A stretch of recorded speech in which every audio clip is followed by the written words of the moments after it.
8年前，菲律宾单方面提起所谓南海仲裁案，被该国县政府用作所谓法律战的借口提起新仲裁。中国几家智库机构联合发布《南海仲裁案裁决再批驳报告》，指出仲裁裁决存在重大谬误和瑕疵，已经成为南海和平稳定的麻烦制造者。与此同时，菲律宾企图加速武装化南海，除了拉美国及其盟友搞军演，还传出要购买潜艇，但遭到外界强烈质疑。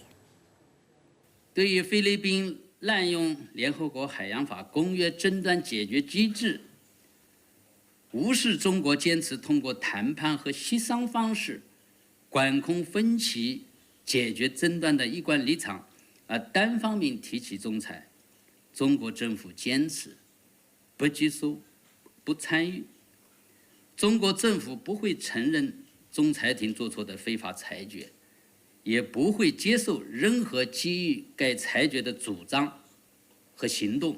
11号上午，华阳海洋研究中心、中国南海研究院和中国国际法学会在京联合发布了《南海仲裁案裁决再批驳报告》。报告重点从领土主权、历史性权利、大陆国家沿海群岛、岛屿制度等方面入手，再次揭示了所谓南海仲裁案裁决在法律解释和适用、事实认定、证据采信等方面存在的重大谬误和瑕疵，是中国智库对仲裁裁决进行的又一次深度学术消毒。这是中方针对南海问题连续第3天发布重磅报告。8号，中方发布仁爱礁环境生态调查报告，揭露菲律宾非法坐滩军舰破坏仁爱礁珊瑚礁生态系统的事实。但菲方对此不仅百般狡辩，还反咬一口，声称中国破坏南海生态。在11号的发布会上，深圳卫视记者就此提问著名南海问题学者、华阳海洋研究中心理事长吴世存。他表示，菲方的指责毫无科学依据，还无理引用南海仲裁案裁决，纯粹是恶语相向。我们的报告是有科学依据的，有卫星图片，有现场实勘，有专家结论。他做的全是这种政治术语，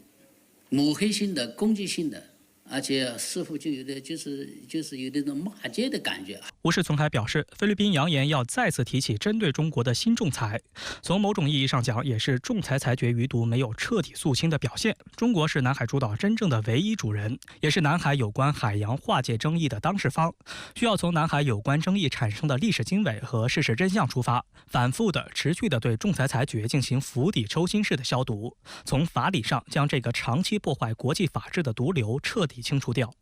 深圳卫视注意到，菲律宾军方夏季以来演习不断，10号还派出空军赴澳大利亚参加联合美国及其盟友进行的7黑24大型联合军演。据悉，参演的包括美国、德国、印度等20多国。这也是菲律宾空军60年来首度派遣战机到海外，派出了4架 FA-50战斗机和大约162名军人。据澳大利亚媒体报道，这一演习基本都在弱光条件下进行，所以被定名为7黑。今年的演习规模为历年来最大，参演兵力约4400人及140多架各型战机。值得注意的是，美方罕见派出 F-22隐身战机和 MV-22鱼鹰运输机等参演。在联合军演之前，菲律宾武装部队总参谋长罗密欧·布劳纳表示，菲方希望购买远程多功能战机，不过具体购买哪一种战机暂未做出最后决定。除了战机，美国商业内部网站还爆出猛料，称菲律宾正在计划购买首艘攻击型潜艇。外界注意到，这实际上是菲总统马克思今年2月提出的军队现代化第3阶段方案的内容。当时菲律宾海军部门曾宣称，购买的潜艇肯定不止1艘。美国媒体认为，菲律宾想购买这种昂贵装备的唯一原因是应对中国。按照菲律宾军队的3步走现代化计划，2023年至2028年为第3阶段，其重点是帮助该国海军从近海走向远海，包括新采购大量军舰。但美国媒体认为，菲律宾军队第3阶段现代化计划充满不确定性。例如，按照其以2个4年计划和1个5年计划组成的3步走设想，总共需要400亿美元经费，但目前其中仅有一小部分得以落实，第1和第2阶段目标都未能完成。例如，菲律宾海军打算购买80多艘包括潜艇在内的各式舰艇，但是菲律宾海军至今只采购了大小5艘护卫舰、6艘近海巡逻舰以及9艘导弹艇。尤其受到外界质疑的是菲律宾海军购买第1艘潜艇的计划。美国媒体认为菲律宾根本买不起。据悉，此前菲律宾已经向拥有常规柴电潜艇出口能力的法国、西班牙、韩国和意大利等国询价，但最低的价格都超过5亿美元，这几乎是菲律宾一整年的国防预算。因此，外界认为菲律宾极有可能购买二手潜艇。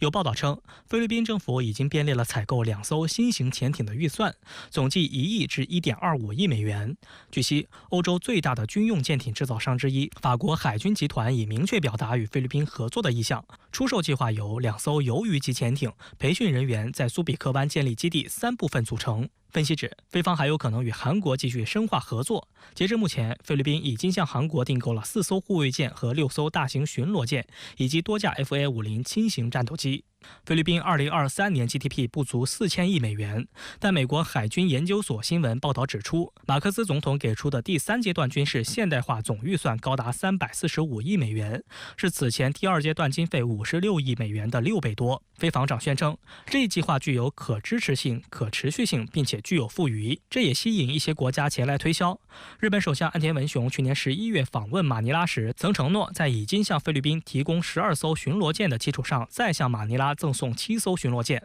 而且菲律宾政府宣称正考虑向法国或韩国采购2到3艘攻击型潜艇，并且还想向印度采购超音速反舰导弹。时事评论员朱江明对深圳卫视记者表示，对于菲律宾的海军而言，飞机、潜艇以及快艇是其唯一发展方向，因此在菲方看来，购买潜艇能够以低成本来快速增强其海军实力。不过朱江明也指出，除了购买力，后续的维护及操作能力的培养是菲方必须面临的问题。购买了之后，它是否有能力去运作它？因为毕竟后续有很多的这个维护啊、保养啊这些方面的成本。再有一点呢，就是说这个菲律宾海军呢，它本身过去没有操作潜艇的这个经验，所以说它能不能训练出合格的这种潜艇兵，尤其这种风险比较大的在水下的活动的这样的一个情况。多久能形成战斗力？这个点也是很有疑问的。朱江明进一步分析，一艘潜艇无法改变菲律宾与中国的实力差距，是聊胜于无的存在。因此，菲律宾向其美国盟友购买潜艇，更多像是在交保护费。就连印度《欧亚时报》也承认，菲律宾的海上力量与中国比起来相去甚远。那1艘没法改变，他要多买几艘呢，是吧？或者说他觉得自己那个多买几艘这个一个是给美国交了保护费，另外一个呢他在盟友之中的地位呢也会有所提高因为毕竟来讲呢，他也自己非常清楚，就是说单独对抗中国不太现实但是一定要抱紧这个美国以及这个西方世界给他的增援。美国总统拜登退选压力陡增，除了国会多名参众议员不再支持他，更受打击的是拜登的多年好友好莱坞明星乔治·克鲁尼也发出劝退言论。在美国已引发连锁反应的当下，面对媒体面前沉寂数日的特朗普终于露面，不仅对拜登下战书要求再度辩论，还将矛头转向了副总统哈里斯。美国媒体认为，成功主持一场盟友的大派对，或可有助于挽回美国民众对拜登健康的信心。在北约峰会上，拜登的发言声音响亮，逻辑清晰，对比几个星期前在首场大选电视辩论的表现，被媒体形容为判若两人。然而，短暂的高光表现并未挽救拜登在民主党内的支持度。7月10号，美国民主党参议员彼得·威尔奇在《华盛顿邮报》发表文章，公开呼吁拜登退出总统竞选，成为第1位呼吁拜登退选的民主党参议员。也是第10位呼吁其退选的民主党国会议员。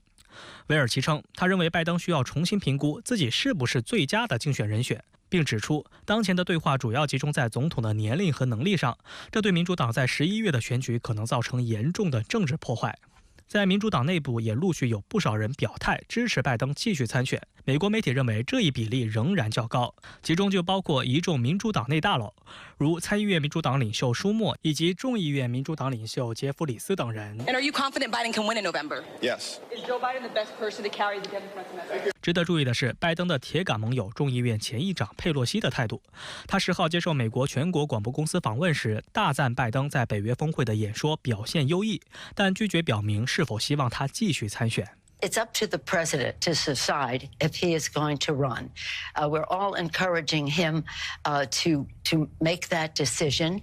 because time is running short. 近期就拜登退选一事，佩洛西已多次接受媒体访问，但依然被记者穷追不舍。10号，美国广播公司记者在国会走廊一路追问佩洛西。Mr. President Biden, what you said this morning. I'm not having any conversations with you or anybody else about what I talked to the president about. With all due respect. 记者的连番追问也惹恼了佩洛西。I'm not speaking English to you. I'm not going to be making any statements about any of that right now in the hallway.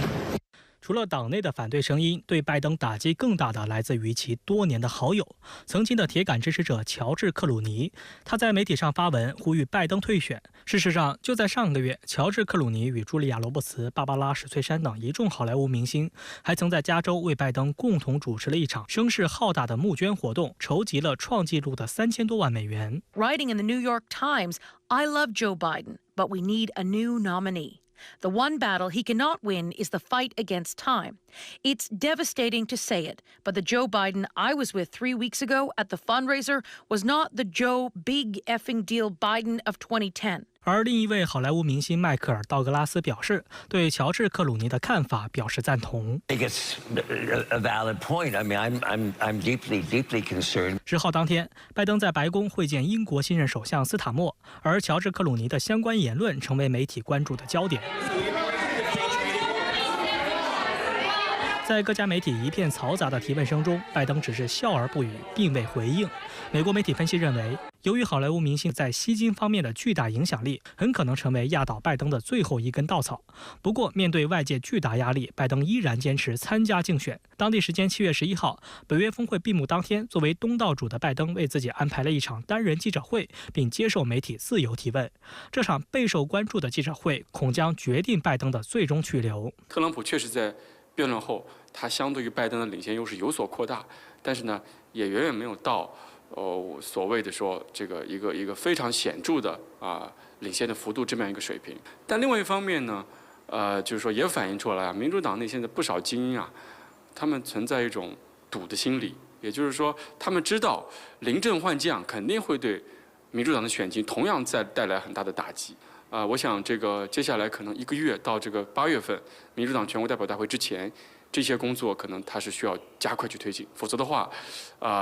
再这样拖下去，可能会对民主党的选情造成更大的不利的影响。就在拜登身处水深火热之际，首场辩论后沉寂多日的特朗普终于出现在公众面前。他在佛罗里达州出席竞选活动时向拜登下战书。Let's do another debate this week so that Sleepy Joe Biden can prove to everyone all over the world, this time it will be man to man, no moderators, no holes barred. Just name the place, anytime, anywhere. 外界高度关注，特朗普首次将矛头对准了副总统哈里斯，还嘲讽民主党正陷入全面崩溃，已经无人可用。